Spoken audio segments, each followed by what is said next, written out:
Hello everyone and welcome back to another tutorial where I'm going to show you how you can download and install the Hitman 2 game on your PC. So let's get started right away. First of all, open up the Steam application on your device. And once you open it up, make sure that you are logged in using your email address and your password. Once you are logged in, you will be taken into the store page. Now just click on the search box and then type in Hitman and begin your search. Once you find the Hitman 2 game, just click on it and then confirm your age. This will now take you into the game page where you can check the trailer and also the reviews left from players.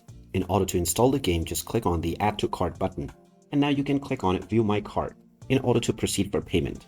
After clicking on the Continue to Payment button, you will be asked to choose your payment method. Just choose from whichever payment method you wish to use and click on Continue. You will now be required to enter your payment method credentials. If you have chosen PayPal, for instance, you will simply need to log into your PayPal account using your email address or phone number and password. After logging in and verifying your payment, the amount will be deducted from your account and the game will be added to your library. And now you can start enjoying the Hitman 2 game on your PC right away. And there you have it. That is how easy it is to download and install Hitman 2 on your PC.